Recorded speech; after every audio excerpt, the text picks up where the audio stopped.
Hello, this is Kermit at OrangePickle.com. It's been a while since I made any videos. The few that I have made seem to have been working out pretty good for me. I've had a few responses to them. My video on connecting to ATT-Uverse with a third-party router has had quite a few hits, and I'm pleased with that. But this video is going to be about trash pick computer. The ones you see stacked up on top of each other are computers and servers that I built some time ago. I'm in the process of rearranging my computer workroom and building a bench. I've got some material over here and got some other stuff over there, so I'm actually building a bench instead of these little tables that I have here. So, getting on the subject here, this is a trash dumpster find that I had actually all the way over in Wilmington, California, when I was staying at a hotel in preparation for coming back home here to El Paso, when I was working with I usually work as a merchant sailor, so I'm not home very much. I'm out on the ocean most of the time, and that way for the last 20 years, actually longer than that, closer to 30 years. But anyway, this particular machine is an Emachine, and it is an unusual model number. It is a T as in Tango 1115 Emachine Desktop. This little desktop computer has a 1 gigahertz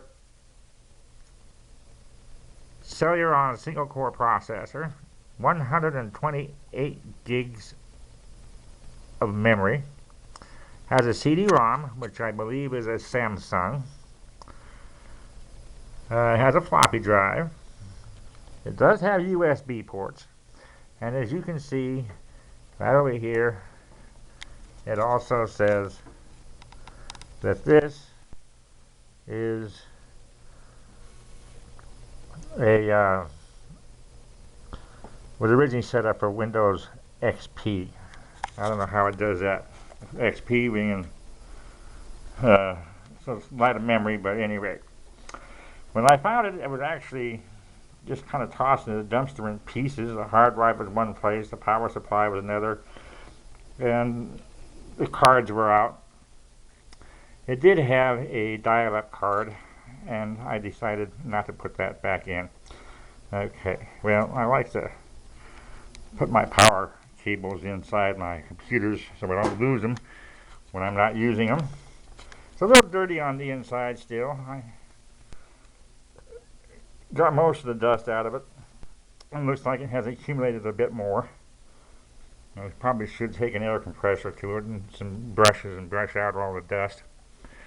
Anyway, as I mentioned, it does have this Samsung CD drive. It's got a floppy drive. This is a Seagate 20 gigabyte hard drive, IDE.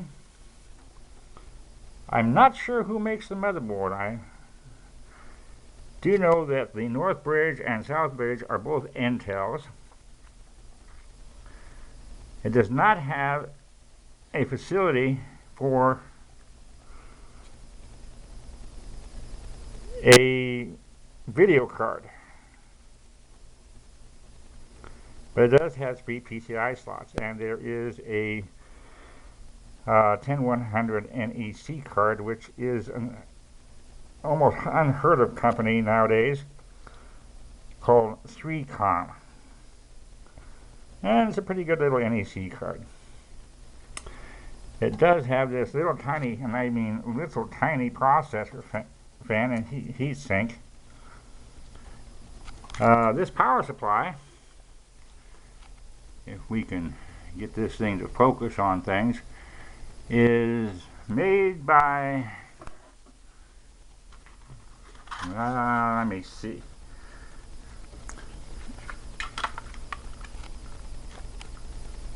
It's made by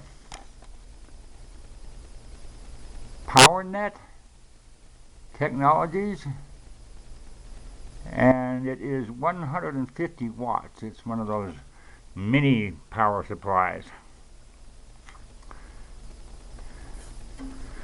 Well, let's take a look at the back side of this thing here, and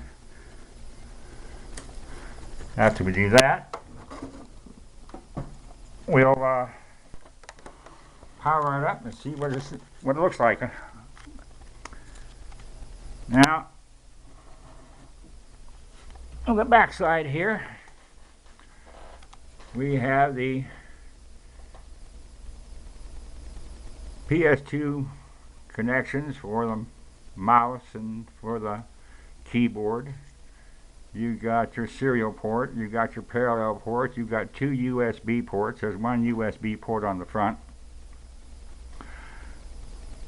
This is interesting because this right here is a special connection for your gaming joystick. At least that's what it says right down in there. Indicates the joystick. I've never seen that before on a computer. And I had to admit, my first exposure to computers was back in 2006. And that's when I bought my first one, and that was a Acer 5100 series. It was an IDE. Had a hard drive in the thing, and it's still working, still functioning. It's not quite the same computer as it was years ago. I've upgraded the RAM of that thing, and I've installed new hard drives.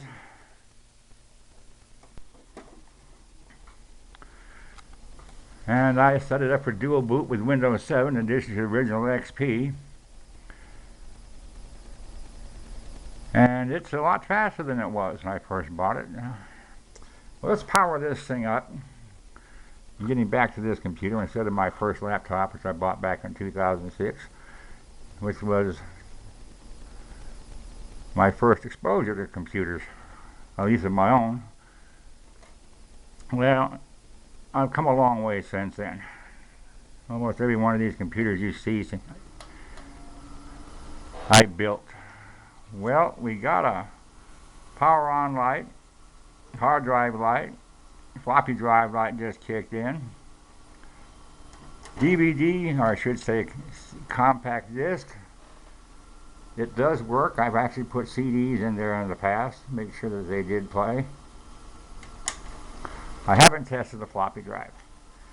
Over here on the monitor, we can see that even though it had originally had XP, somebody down the line changed out the operating system to Windows 2000 Professional, and by the way, this is, I think, Service Pack 4.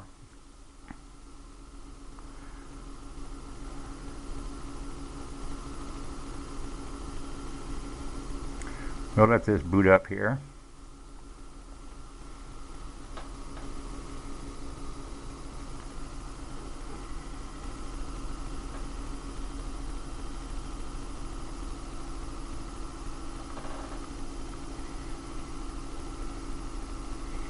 I don't know how well this video is going to turn out. This is a very inexpensive video camera I'm using.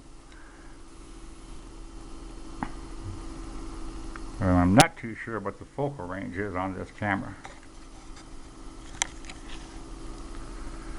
Well, it's booted into 2000. That's something that doesn't exist on the computer that keeps trying to tell me that it needs to do things with. I've cleared a lot of the stuff off this hard drive, and there's still quite a bit of stuff left on it.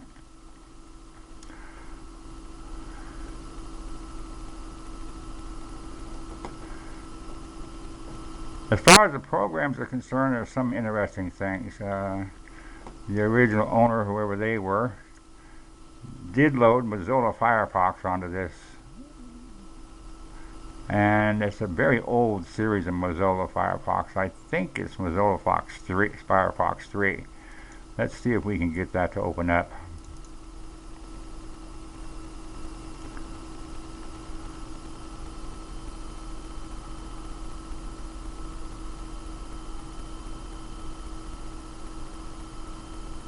Takes it a while with that tiny 128 megabytes of RAM. Yeah, there it is, Mozilla Firefox.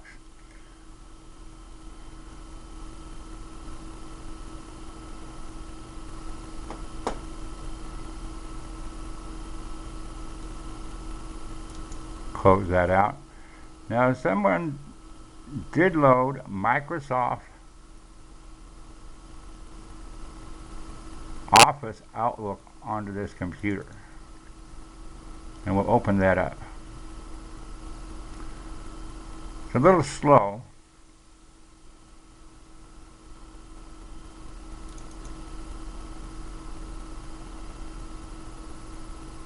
There. You can see that there showed it was 2003.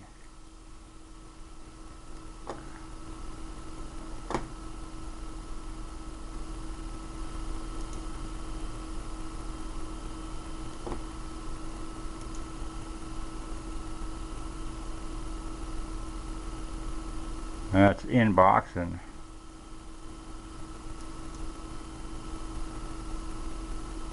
outbox. There's nothing in that. There is some data on this computer which I haven't cleared out yet, so I'm not going to be opening too many windows. But yeah, this was Microsoft Outlook 2003. There was a printer evidently attached to this computer at one time. I believe it was an Epson.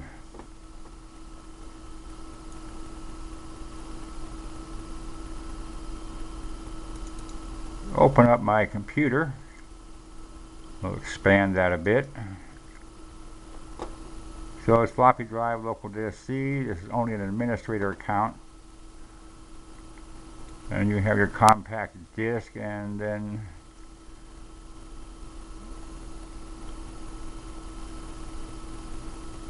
someone set up a Office Z, which is used for like a remote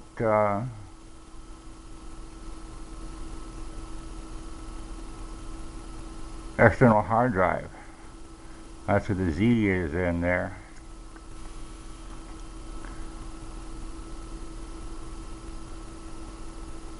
Never noticed that before. Ah. I've got a hidden partition on this computer. 600 and some odd megabytes.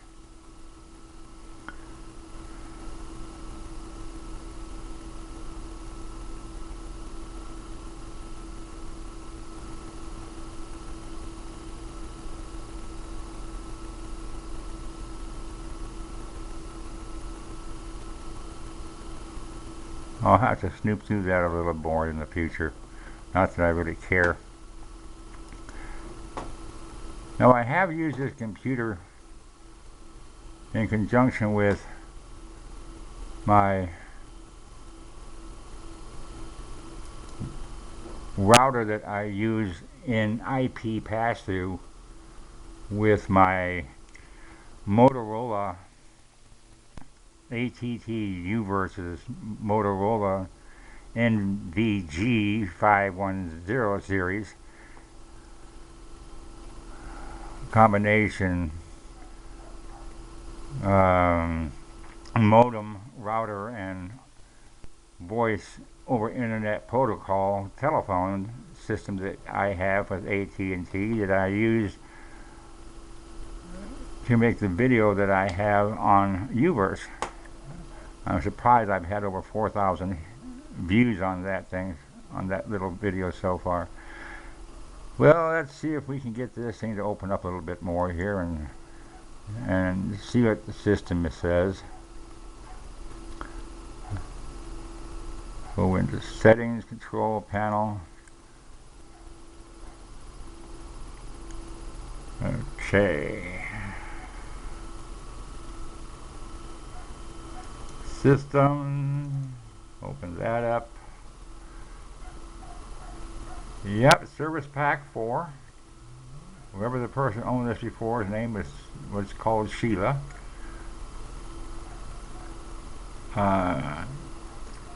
It shows 129.008 of RAM.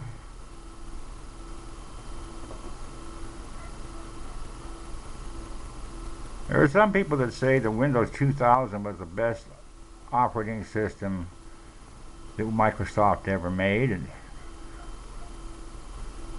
well, I don't know. I've never really used it. But I started out with XP, and I've been an XP man for many years. In fact, I still have 2 or 3 computers that have XP loaded on them. Well, we're going to shut this puppy down. Go into the BIOS. There's some files in my documents that I'm not going to go there. Okay. Click on shutdown. Seems a little primitive, but we're going to do it this way. But Windows 98's the same way. You've got those little tiny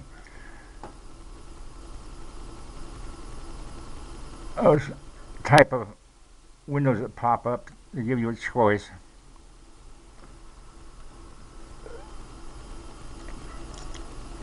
The BIOS on this computer is very, very primitive. Strange enough, I have not changed the Cosmos battery, and this device actually, hope we can see this thing in this computer, this video finder here.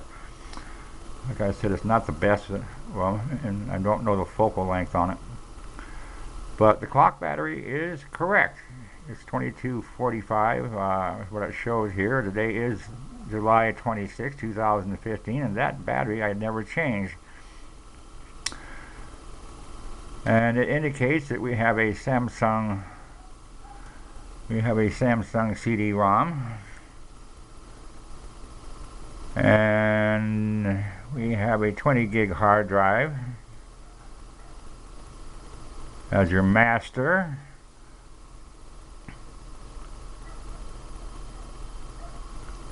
Let's click over to advanced and see what we have there.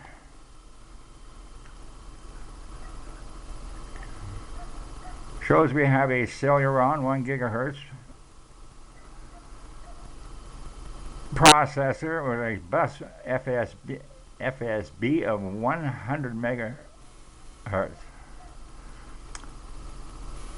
And my video RAM is 128. Shows legacy USB support, I/O, device configuration. Let's see what that is. We got PS2 mouse, serial port A, parallel port, both disabled.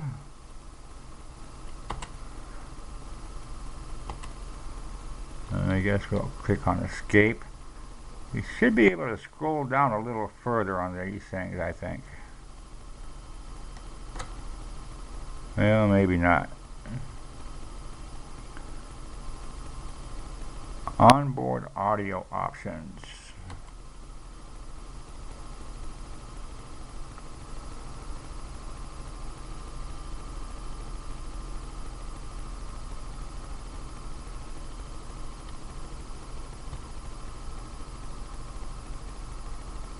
Let's click back. No, go the other way. Goes into security on the next side of our BIOS. We don't have anything to do there. Power, very primitive. After AC power fail, stay on or turn itself back on. And we have boot. Very primitive BIOS in this motherboard.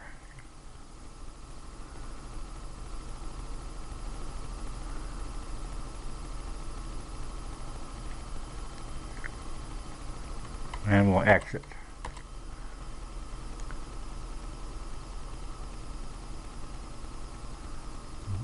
Let it boot up again and then I'll shut it off.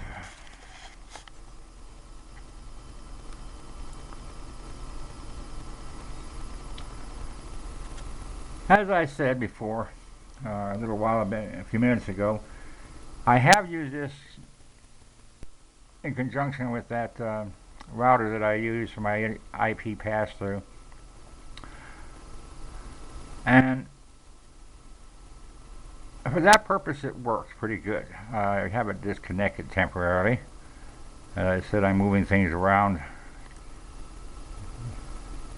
I'm tearing up the office, and I'm tearing up the my workspace in here and rearranging things so I can be more efficient now that I've been home for a while.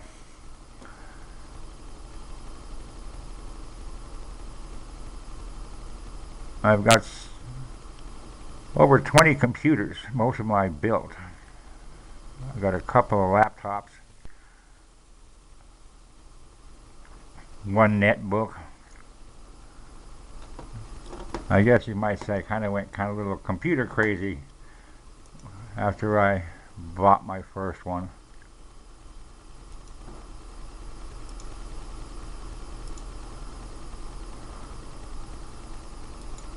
And we'll shut this puppy down.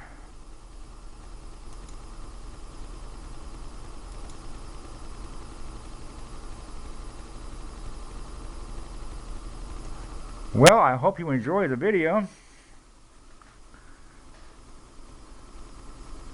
And I enjoyed making it for you. Thank you. If you have any comments, leave them on my comment section below. Thank you.